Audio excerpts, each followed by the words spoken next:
You noticed something was off before anyone said a word. Maybe it was the way someone's smile didn't reach their eyes.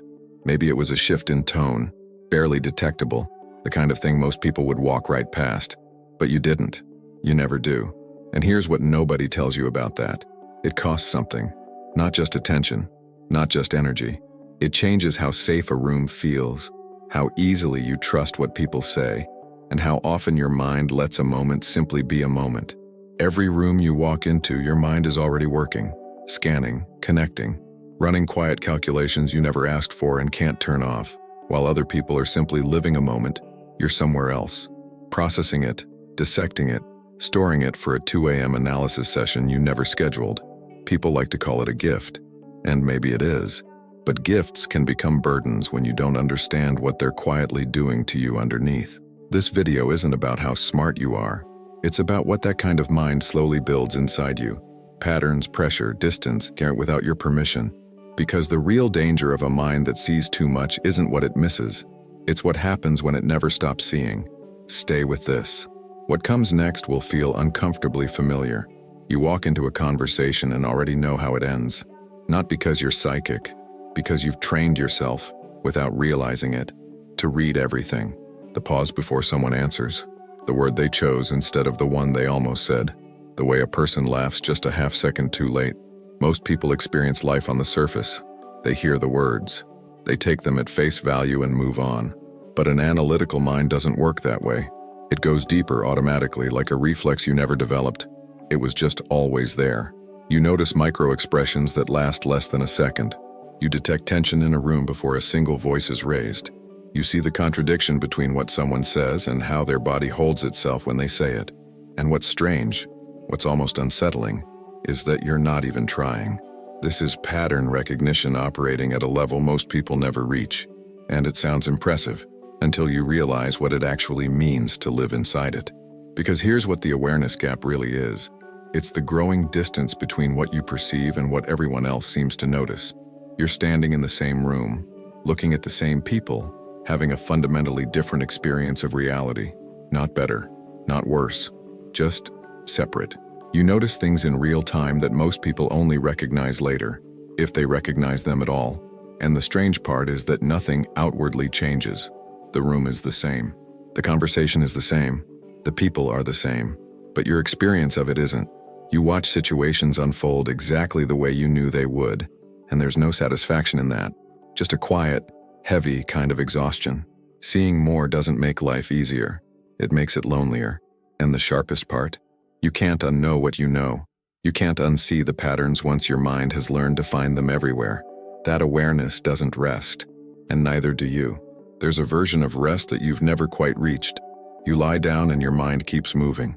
You finish a conversation and it continues. Inside your head, without the other person, running through what was said, what wasn't, what it might mean 3 days from now. You sit in silence and somehow that silence is louder than anything happening around you. This isn't anxiety. It isn't dysfunction. It's what happens when an intelligent mind has no natural off switch. The cognitive load carried by a highly analytical brain is genuinely different from what most people experience. You read a message and your mind opens 5 interpretations before you've even finished the sentence. You leave a conversation and it continues without the other person present, replaying tone, timing, implication. You try to relax, but your brain keeps opening tabs that no one else can see. Where others process a situation and release it, your mind files it, cross-references it, connects it to 6 other things you noticed last Tuesday. Every new piece of information becomes part of a larger architecture that you're constantly, involuntarily building. And the weight of that architecture accumulates. You don't just think about what's happening. You think about what's happening, what caused it, what it predicts, how it connects to something deeper, and what it says about the pattern underneath everything, simultaneously, without choosing to. Multiple scenarios running in parallel. Best case, worst case, the version where you said something different, the outcome nobody else has considered yet. Your mind doesn't wait for problems to arrive. It simulates them in advance, stress testing reality before reality even shows up. It feels like preparation, and sometimes it is, but mostly, if you're honest with yourself, it feels like exhaustion wearing the disguise of productivity. Mental fatigue in highly intelligent people rarely looks like burnout. It looks like someone who's fully functional, fully present, fully engaged, and quietly running on empty underneath all of it. Because the mind that never stops working is also the mind that never truly recovers. And you feel that every single day. It started as a small thought. It always does. Something someone said, maybe casually, maybe weeks ago. A decision you made that seemed fine at the time. A moment that passed without incident, that everyone else has long forgotten. Everyone except you. Because your mind went back to it, then back again, then built an entire courtroom around it, complete with evidence, cross-examination, and a verdict that keeps changing every time you revisit the case. This is the overthinking spiral. And for a highly intelligent mind, it isn't a habit. It's a gravitational pull. You replay conversations with surgical precision, isolating the exact moment the energy shifted, the word that landed wrong, the silence that lasted just a beat too long. You simulate decisions before making them, running each possible outcome through a mental stress test so thorough it would exhaust most people just to witness.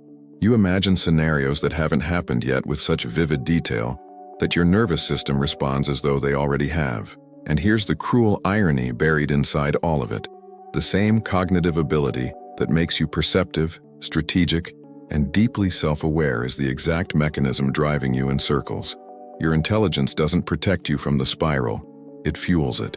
Because a mind that's wired to find meaning will find meaning everywhere, including in places where there is none. It will construct significance from coincidence, read intention into accidents, and build elaborate narratives around moments that were never meant to carry that weight. The frustration isn't just the exhaustion of thinking too much, it's knowing you're doing it, watching yourself do it, being fully aware that the loop is irrational, and being completely unable to stop it. That self-awareness doesn't break the spiral. Sometimes it just makes the spiral faster. You've learned how to perform belonging. You know when to laugh. You know when to nod. You've studied the rhythm of casual conversation well enough to move through it without drawing attention, saying the right things at the right moments in the right tone. From the outside, it looks effortless. From the inside, it feels like translating a foreign language in real time. Because your natural frequency, the pace at which your mind moves, the depth at which you want to engage, the kind of meaning you're instinctively searching for in every interaction, doesn't match the room. It rarely does. Small talk isn't just boring to a highly intelligent mind. It's disorienting. It's like listening to a conversation moving at half the speed your mind is capable of, not because you're impatient, but because your brain is already 3 layers deeper into the same subject. Not because you're above it, but because you can feel the distance between what's being said and what could be said, between the surface of the conversation and the actual substance hiding underneath it. And you want to go there. You're always ready to go there, but most people aren't. And somehow you have to pretend you're not either. So you shrink, not dramatically, just enough.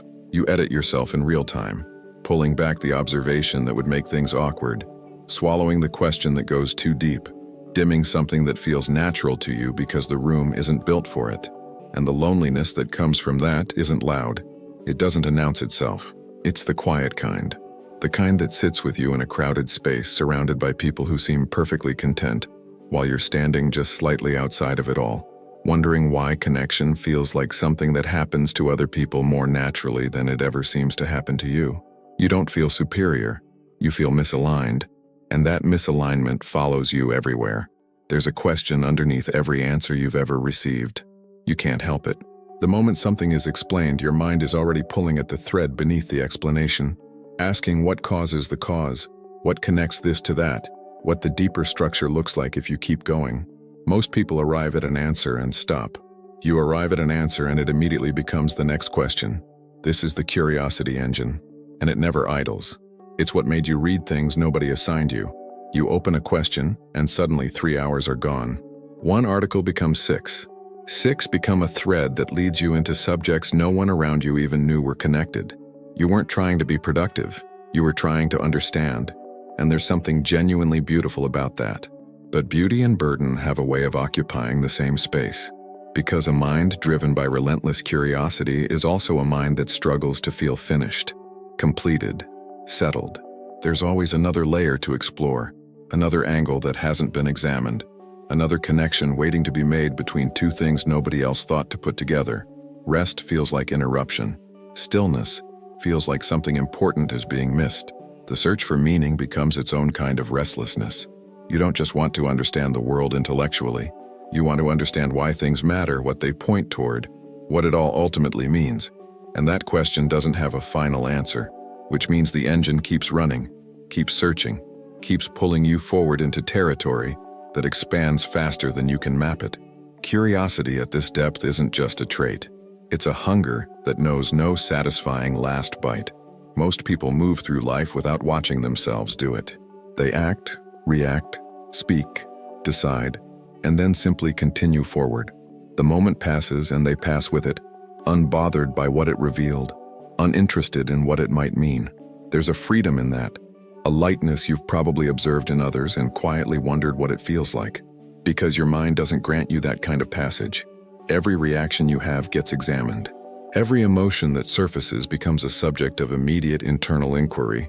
Where did that come from? What does it say about you? Is it proportional? Is it honest? Is it something you should address or something you've been avoiding? You don't just feel things. You watch yourself feeling them simultaneously, like a scientist who can't stop running experiments on their own experience. The moment something happens, part of you is already stepping back to analyze the reaction. Was that reasonable? Was it honest? Did it reveal something about you that you didn't want to see? Nothing stays purely emotional for long. It becomes data. This level of introspection sounds like wisdom, and sometimes it genuinely is. But sustained self-awareness at this intensity carries a weight that compounds quietly over time. You become your own most relentless critic, not out of cruelty, but out of compulsion. You notice your patterns before anyone else could. You identify your contradictions with precision. You see your own blind spots, which is remarkable, except that seeing them doesn't always mean you can move them. And so you carry this constant internal audit, a running commentary on your own behavior, your own motives, your own consistency between who you believe yourself to be and how you actually show up in the world.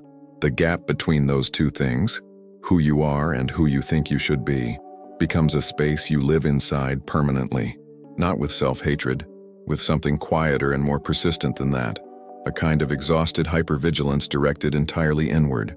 Knowing yourself this deeply isn't always liberation. Sometimes it's the most isolating place you've ever lived. At some point, you learn to edit yourself before speaking, not because you lack confidence, but because you've done this enough times to know how it ends. The moment you say exactly what you're thinking, at full depth, without filtering, and you watch something shift in the other person's expression, a subtle withdrawal, a laugh that tries to bridge a gap it doesn't quite reach, a subject change that arrives just a little too quickly. So you started managing it, measuring how much of yourself was safe to bring into a given room, translating your actual thoughts into versions that land softer, travel shorter distances, ask less from the people receiving them. You became fluent in a smaller version of yourself. People know the version of you that fits the room. They laugh with it, they talk with it, they spend time with it, and still never meet the rest of you. And the loneliness that comes from that isn't the loneliness of being alone. It's something more specific, the loneliness of being present, engaged, even surrounded, and still feeling fundamentally unseen. Because the version of you in the room isn't the full version, it's the edited one, the calibrated one, the one that learned through enough quiet disappointments that depth can make people uncomfortable. Intellectual loneliness doesn't require isolation to exist.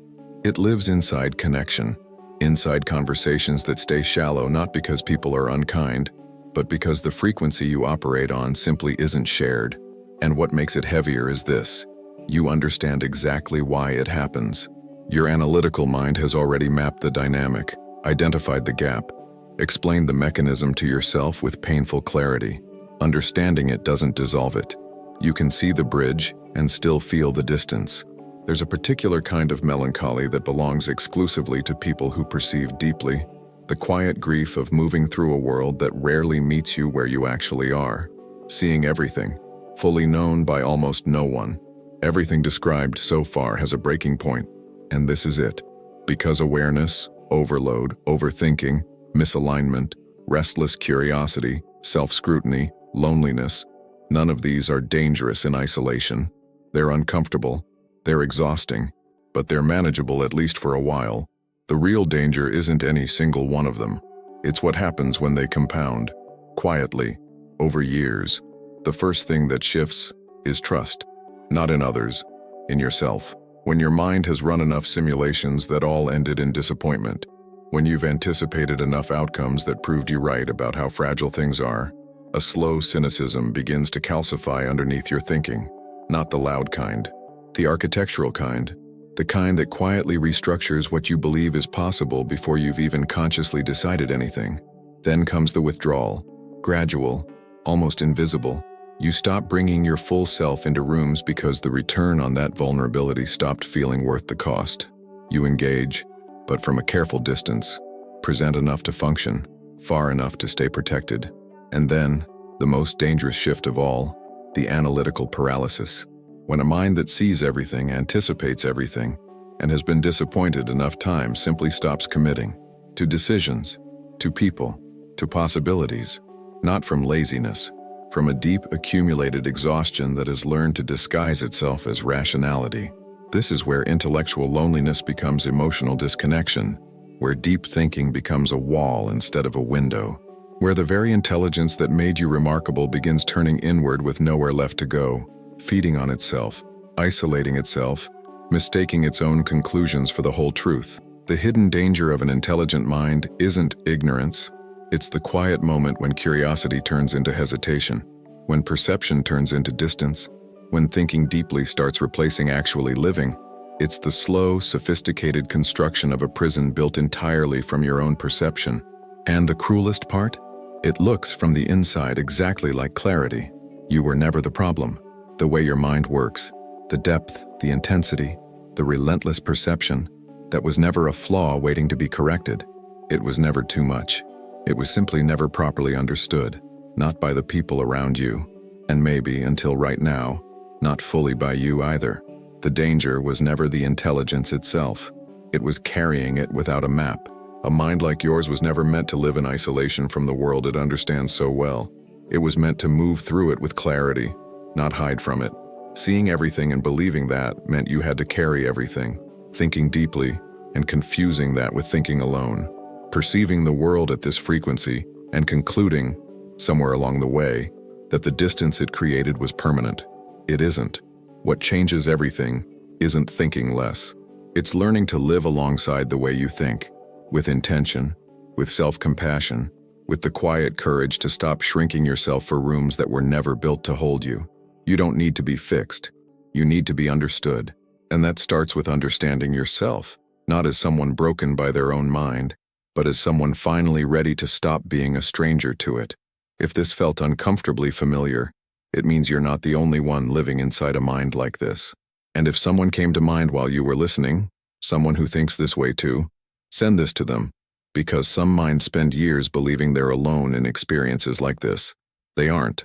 Subscribe if you want more conversations like this. There's a lot more we haven't said yet.